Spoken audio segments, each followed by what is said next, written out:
What's up? Welcome into the West Bros Experience. Good morning. I'm Bob West. I'm Colby West, and before we actually get started today, I did want to just say thank you before we rock into episode 15. Just really appreciate all the support and all the feedback we've been getting. Everything's awesome. super helpful. Even if it's critiques, like bring it on. I'm trying to get better here. So, just wanted to say thank you before we get into today's episode. Yeah. So, thank you all. Just what he said. It's been incredible. I think the biggest thing has been the support in form of like recommendations and things like that. That's been awesome to help us keep moving this thing forward. So thank you. Yeah, right on. All right, today we're going to be talking about how to get in the zone, and that can mean a ton of different things to you, whether it's depending on what you're doing, right? It's being your true self and getting in that mental space that you need to in order to like perform at your best. Absolutely. No matter who you are, no matter what you're doing, there's an optimal you and there's an optimal performance level no matter what you're doing. So we really want to take a deep dive into how to get in the zone, really no matter what you're doing out there. We think there's three keys. The first is self-awareness, the second is a routine, and the third is preparation. So let's just jump right in to the first one, self-awareness. Yeah, the first being totally self-aware where you are currently, and it's just being just completely transparent with yourself, being honest, and that way you can hold yourself accountable, and you look back on, say, this day a couple months down the road and say, hey, I was in like that space. I could tell my energy wasn't where I wanted it to be, and you can improve that way, and you can get in the zone for the next time. And being totally self-aware going in and really finding out where you're at personally.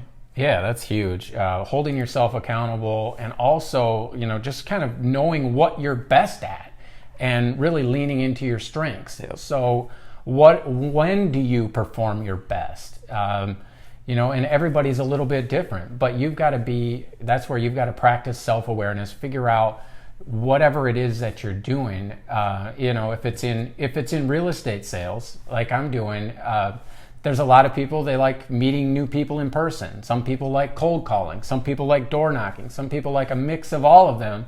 But you've got to know what you're best at and really stick to that lane. Yeah, triple down on your strengths. Gary Vee says it all the time. So don't worry so much about what you're not good at, but throw all your possible energy into what you are very, very strong at. So anything else there, or should I keep rocking?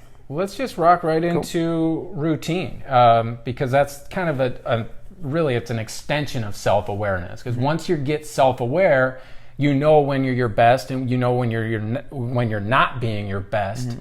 So the routine is the thing that's going to hold you accountable each and every day. Yeah, and I think it's a fallback plan for me. I think immediately first thing, pre-shot routine in golf.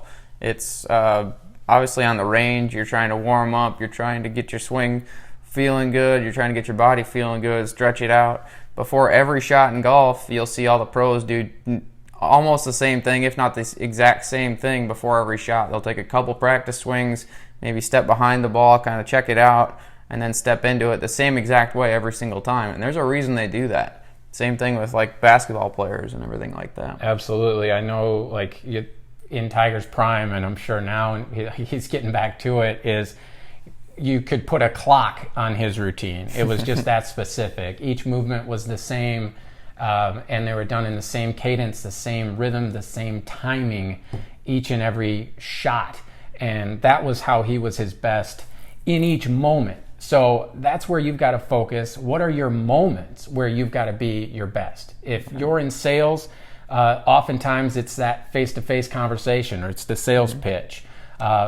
So figuring out what your moments are, I think, is huge, and then you can figure out how to build a routine around those. Yeah, it's. It applies anywhere. It's sales. If you're given a speech, you've got to obviously practice, right? No one's going to go on stage and speak without practice and having their routine, whether it goes back to the Belfort scene or anything like that. Right. But you've got, again, be self-aware, be prepared, have your routine, and just be able to fall back. So that gives you kind of like that comfort level, right? And you're just feeling like your safety net type of thing too. So. Absolutely. And the routine, like that safety net, that's something that it's a daily thing, it's an hour by hour thing, but it can also be a weekly and a yearly thing. One of the biggest things I learned, again, back to Tiger Woods, is how he built his entire schedule around the major championships. His entire year was built around that. When he took downtime, when he ramped up his practice and preparation, I've heard the same about Tom Brady, how he takes reps in practice all the way through Super Bowl week on the rare years that they don't make it to the Super Bowl, just to keep himself in that state of mind and ready for the next year, expecting it to happen. Right. Yeah. It's preparation, it's expectation, it's self-awareness, and Tom Brady's clearly self-aware, probably the greatest quarterback of all time. So why not take a few lessons from him?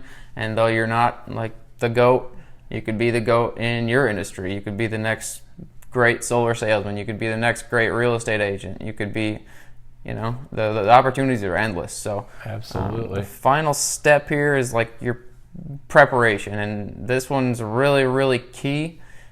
Being totally prepared and not like just in that mental space. You've got to be physically well in order to perform at your best. And for me, it's gym every morning and really getting my head right for the entire day so I can perform at my best for anyone I'm talking to about solar today or the next week, or I'm giving a presentation to real estate agents. It's anything. Yeah, you got to be. I love that. You got to be at your physical, mental, and emotional best.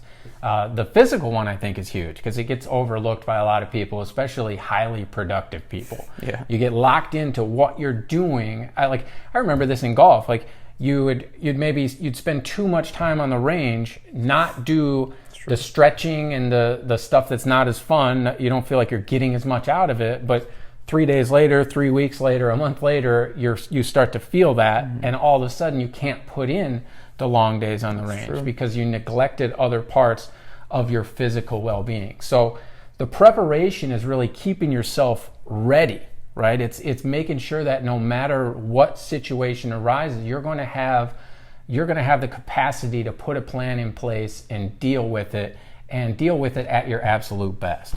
Yeah. A lot of things that go into preparation are really taking a step back and getting your big picture back in mind and not getting caught up in what you're doing maybe wrong or what you want to improve on.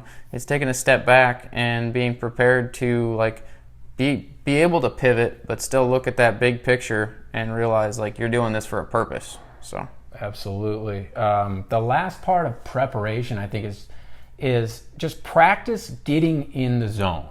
So that's something that, in golf, you'd practice it on the range. You try to put yourself in a high pressure situation. Right. You try to simulate pressure if it wasn't real. But in sales, in entrepreneurship, you have to do the same thing. You have to simulate those high pressure situations or the situations that you're nervous about or don't want to do.